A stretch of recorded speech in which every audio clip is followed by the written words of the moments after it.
Hello guys and welcome to Defiance UK's first public YouTube channel with Form X. So, as some of you may already know, we've been competing in championships this year, and it's been a huge success. We all have fairly extensive backgrounds in competitive Call of Duty, but that's a video for another time. Today we're going to be talking about the layout of the team and our plans for the future. Okay, so I'm going to go into how the team formed, the members, and background on me, basically. So the team formed, actually, I first played with Swarm, I think halfway through Modern Warfare 3, and then I basically... Yeah, we played back in Modern Warfare 3. Yeah, I basically stopped playing then. I made a new account, then I saw he was still competing, so I basically asked him if he wanted to team again, and yeah, he had 2 members already. No, he had 1 member, sorry. I joined in, and then I got a 3rd player, or 4th player for us, and yeah, that's how the team formed. So the members back then was me, Swarm, Mackie, and Lawrence, but now it's me, Mackie, Swarm, and Crupt. We'll get into Crupt in a minute. So the background on me, I've been competing now for around 4 years, on and off, really. Like the first couple of years, I wasn't constantly competing like I am now. CoD 4, Black Ops, World at War was sort of on and off. And then Lawrence, I first met Lawrence on Black Ops 2, like right in the end of Black Ops 2, and then we started playing Ghost. In case any of you are wondering who Lawrence is, that's Defiant Suede. You may have seen him on the video stream that streamed by Definity and MLG. That we'll have a link down to that in the description. Yeah, I've been teaming with him for quite a while on many different teams, and then we needed the 4th, and Lawrence was really suited. Suede, sorry, he was suited to our team, so yeah, I picked him up. Yeah, the other two members of the team at that stage were obviously me and Logic Mackie. Logic Mackie's recently changed his gamer tags to Defiance Mackie after the Definity tournament that I was talking about just a minute ago. During that tournament, he had his gamer tag changed. I picked him up off of singles mainly. Before I got into doing team and 4v4, I used to be a singles player. I've done some team in Modern Warfare 2. I've been playing now for about in total 2.5, 3 years. Started out in Modern Warfare 2 with a 4v4 team. Didn't really work out. Every time I would get new members, we would get quite far, and then most of them would leave, and that was just a recurring and a repeating thing all the way through my Mod 2 career, if you like. Then Black Ops 1 came out, which is the first time I'd actually ever played a game made by Treyarch. Didn't necessarily like it because I live in a particularly wooded area of England, and the connection here is absolutely terrible. I get on a good day I'll get 3 meg, otherwise it's 2. So obviously Treyarch being Treyarch making games which are very connection orientated and connection based, I didn't get very far on that at all. Being I kept getting dropped in 2 shots and other stuff like that. It wasn't great. People were sponging everywhere. It really wasn't great. Modern Warfare 3 after Black Ops 1, that was great actually. I felt glad to get back into what they called Infinity Ward made games, and that was the first time I started competing in singles. I did a few team games at the beginning of Modern Warfare 3, but again, same problems. People kept coming and going. You couldn't get a solid team together, so I just went off and played singles. First singles record I got, I believe, was 14-2, around there. So I thought, okay, this is much better than I got in team. I'm going to stick at this. And all through Mod 3, all I was basically doing is playing singles. I had 3 times playoffs in Mod 3. I got into playoffs for 3 times. First time I got in there, I was expecting to get knocked out within the first round.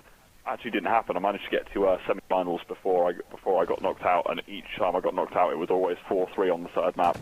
And that happened 3 times. I've never actually, to this day, I've never been in the playoffs bracket where I've knocked out any before the semi-finals. I've always managed to get up to the semi-finals, and I hope that will continue. For any who don't know, which is actually probably most of you, my first account is actually the Reaver. That's the account I've been playing on for 2.5 years. I recently made this account, Defiant Swarm, specifically for the Call of Duty Championships, and yeah, that went really well. You had Mackie. I haven't gone into Logic Mackie much. He picked him up on singles because that's all up to a few weeks ago. That's all I used to play. singles matches. I met Mackie in a singles game. It was quite a close game. It's on his YouTube channel. If you want to go and watch it, I'll put a link to that in the description as well. Yeah, it was a close game. I ended up going 5-1, sorry, up first map.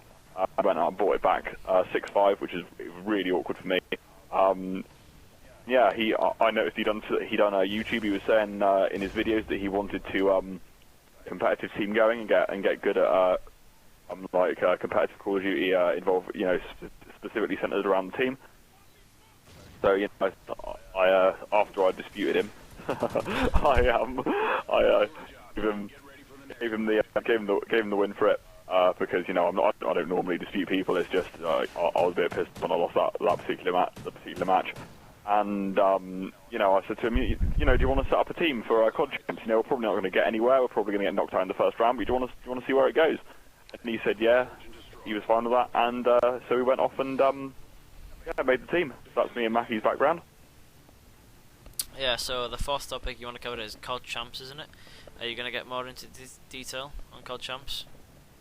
No, I was going to go through the specifically the practice and preparation for the CoD champs. That was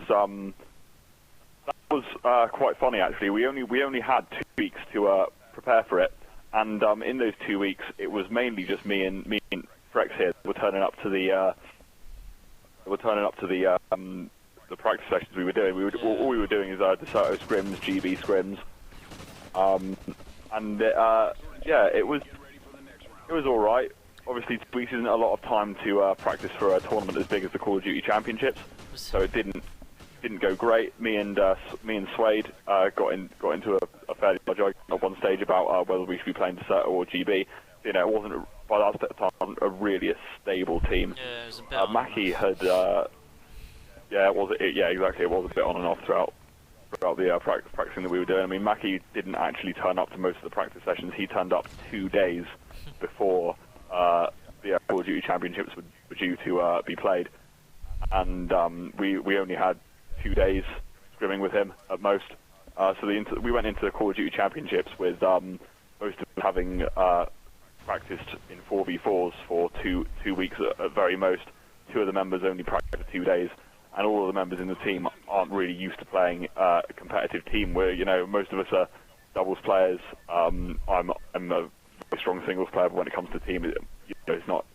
I didn't used to do very well when it comes to team. Yeah, we went into the CoD Championships as a really organised, really basically just a pick-up team. That half of our members have been practicing, like I've previously said, for 2 days, and the other half 2 weeks. And so I was really, really surprised how far we actually got in the CoD Champs. Have you got anything else you want to add to that, Frex? No, not anything about CoD champs. As I wasn't there. I had a very important day cutting my hair. Unfortunately, I wasn't able to make it. Yeah. Frex's excuse for not turning up to the biggest Call of Duty event of the year was he had to get his haircut because apparently it was growing, past his fringe. It was kind of getting into his face. And I actually still not happy about that was haircut. His excuse. I'm actually not happy about my haircut either. She did it wrong as well. She didn't cut half of my fringe properly. I'll probably go back and complain about that. So he missed CoD champs and he didn't get the haircut he wanted. So he had a great day. I mean, he did go for a meal afterwards, and I can imagine that was all right. Did they get your order wrong, or was that okay? No, that was actually the good part of the day. The meal wasn't bad, but the haircut fucked up. To be honest, bit annoyed. Great. Oh well. Great. Yeah. No, I've previously gone into obviously me, Frex, Mackie, and Frex has gone into a bit about Suede. But the other member of the team that was present in the CoD Championships, because obviously Frex wasn't there, was Defiance Corrupt, and he's quite interesting actually in how he got into the team. It's quite a decent story of how he actually managed to get in. I've known Corrupt for not very long, a few months. I met him in a singles game, like I did most people in the team, and I won, obviously. But yep. Anyway, moving on. He added me, and at first I was like, "Oh, noob, get off my friends list." But no, he added me, and we got talking, and he was somebody else who wanted to set up, wanted to get into competitive a bit more, which was great. I mean, till then I hadn't been meeting many people who wanted to go competitive team. but and that we're dedicated to it as well. The problem is with most good players, anyways, you go out searching for good players to join your team, and you'll go and find a few really good players, but said players won't actually stick with you. You know, if you start getting a few losses, or, you know, if things start going wrong, they'll leave straight away, and it's almost impossible to get a good, coherent team together without people leaving. So, you know, having Frex and specifically Corrupt being interested in setting up a competitive team and not leaving when the going off was really, really helpful. Yeah. A bit more on Corrupt. He was in a different competitive team to me and Frex. Me, Frex, Mackie, and Suede were practicing for the Call of Duty champs. A week before the Call of Duty champ, me, Frex, Suede, and he were practicing for it. And I got a private chat invite from saying he'd been having issues with his previous team, and you know, if we had any spaces in ours. And, you know, I thought to myself, well, we've already got a 4-man team, but why not? You know, if we need a reserve or anything, you can always sit in. And plus, you know, we don't want him not having the teams to be going to. So he joined with only a week left before the Call of Duty champs. Yeah. Just straight out of one team and into another. And at this point, I find out that Frex has a very, very, very important haircut to go to, which is convenient, seeing as we recently picked up another player, being Corrupt. Yeah. And so, you know, he got in. Corrupt got into the team. Well, I'm not going to say by accident, but he got into the team because, you know, we were planning on getting him into the team just in case we needed an extra player. You know, he's not the most strong kind of objective player in the world, but, you know, we got him in as a reserve, if you like, and he ended up sat there in round 5 of the Call of Duty Championships, absolutely ripping it out of round 4. Sorry, absolutely ripping it out of the other team. And it was really, you know, seeing him grow as a player from how he was before to sat there. He still has his occasional newbie tendencies. He was sat in on round 3 on the top of the yellow walkway on Sovereign with an LMG for pretty much the whole game in the middle of the CoD champs. You know, a bit strange in light machine gun, but, you know, it really worked. He managed to lock down that entire flank, and it was really, really helpful having him there. So, you know, I'm really glad he was there, and I'm sure he was glad he was there as well. Yeah. Frex obviously not so much because he missed it, but, you know, it's his fault. Yeah. It's the benefits of teaming with people you know for a long time. Probably like same with friends as well. Like even if you meet them over Xbox, when you play with them for so long, you have a bit more loyalty together and a bit more trust. So our team formed pretty easily, to be honest. I mean, it wasn't difficult getting this team together, and, you know, I'm not afraid of anyone leaving really early, because we all sort of know each other one way or another. So yeah, that's pretty handy. Yeah, and this is coming up to the end of the video now. Is there anything else we want to talk about? I was just going to go with the we're obviously if you know, those of you who don't know, in CoD champs we actually got quite far. We got three wins against some pretty decent teams. We're going to be starting to upload those games for you soon, and ended up going against TYT and Fearcrads in the 4th round. It was a bit of an embarrassing game. We did get absolutely slaughtered, but I think the main reason for that is because, in all fairness, we were quite nervous at that point. We didn't expect to get past the 1st round. I was meant to be going to my friend's house at the beginning of the day, and he said he'd come and pick me up. So I said he said, "Oh, we know what time do you want me to come and pick you up?" I said, "Well, Call of Duty champs starts at 12 o'clock, so you'll probably be picking me up at between 12:30 and 1." Because I did not expect to be getting past the 1st round at all. Neither did the rest of the team. So as soon as we got the 1st round, that was great. That was phenomenal.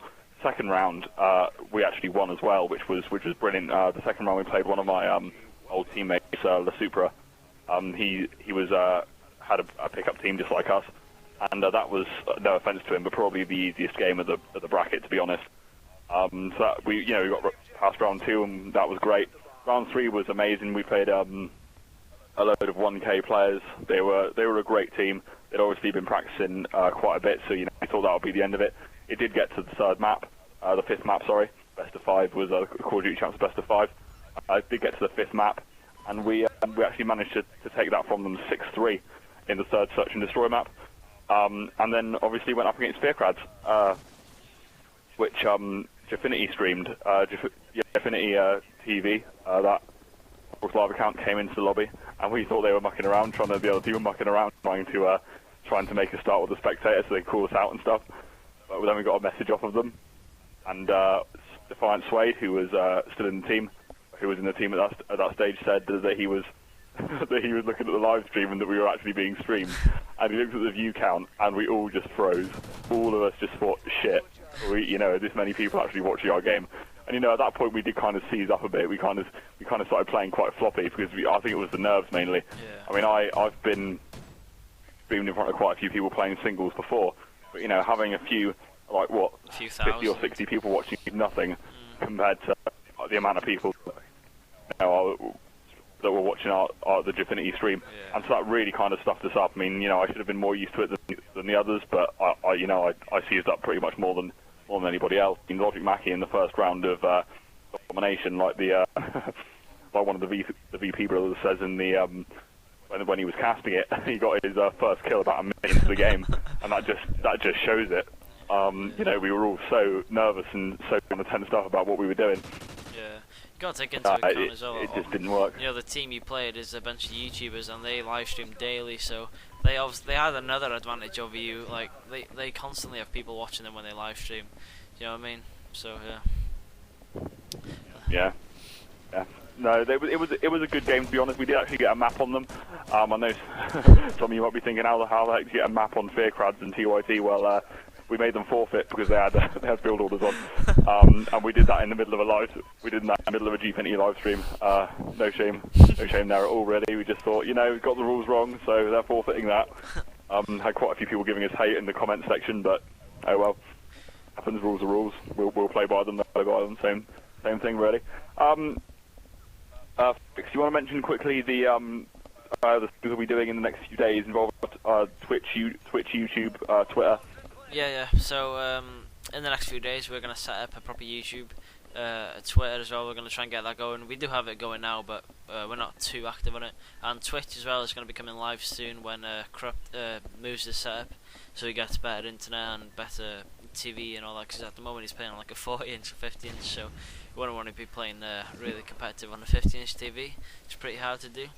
So yeah, expect some live streams, more YouTube content, especially when I get better internet as well. I'll probably be uploading daily. I'm not going to promise that because I don't know how uploading daily is going to be. So yeah, expect content, expect tweets, live streams. That's about it.